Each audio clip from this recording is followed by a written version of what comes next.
Daddy's Assistant, a DDLG and ABDL erotic story about a daddy dom who trains his assistant to be his sexy baby girl. Written by Tina Moore. Narrated by Katrina Medina.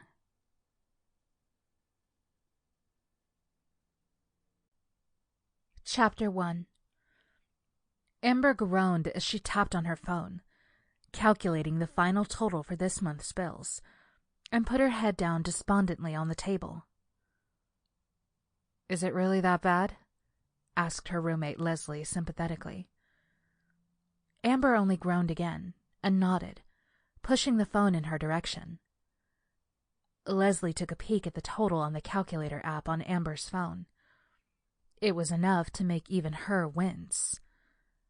Not that Leslie was well off or anything, but she was at least steadily employed, which was more than Amber could say. "Yikes, that's per person?" Leslie asked. Amber sighed and sat up. She scanned their Threadbar apartment for anything she might be able to sell, but there was nothing left of any value. Handmade quilts gifted to you by your Aunt Betty weren't exactly top-ticket items, or so she had been told by several pawnshop owners. Everything else had been sold off already. It had been so long since she'd had any acting gig, much less a paying one, and all of her savings had dried up months ago. "Yep," Amber replied, as she downed the remainder of tea in her chipped mug and poured more hot water over the tea bag, steeping it for a second time. Pretty soon she wouldn't be able to afford tea at all if things kept up this way. "Sorry, hun," said Leslie. "But that's going to just about wipe me out. I won't be able to loan you any more money this month," she added. Amber looked at her with guilt all over her face. It wasn't fair of her to keep borrowing money from her roommate anyway.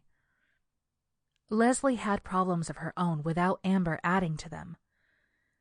She appreciated that Leslie had never tried to make her feel bad about not having enough money, but that didn't mean that it was okay for her to take advantage of that. She needed to figure out a more permanent solution. "Fair enough. It's fine. I'll manage. Don't worry about me.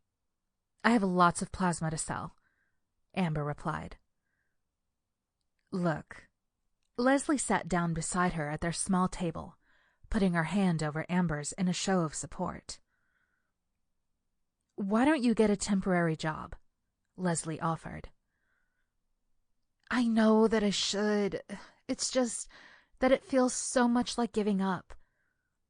I came to the city to be an actress, not to be a waitress or gas attendant.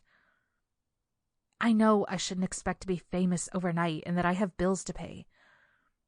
But at the same time, if I get a job, I might miss out on auditions. Also, I'm really a terrible waitress. I mean, just awful," Amber said with her head between her hands.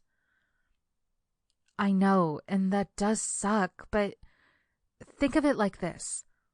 Would you really enjoy a summer of eating ramen and getting your plasma sucked out 3 times a week?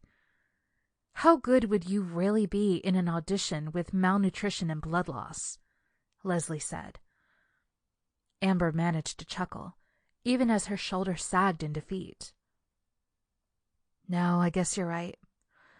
I'll hit up Craigslist, see what I can find," Amber said, sitting up. Leslie patted her hand consolingly and got up to retreat back to her spot in front of the television. "Chin up. Maybe you can find something really chill," she said hopefully as she went to settle back down with her snacks. Amber hoped that she was right. Acting gigs were few and far between and seldom paid well. She had worked in retail and food service, but found that she was far too anxious for that line of work.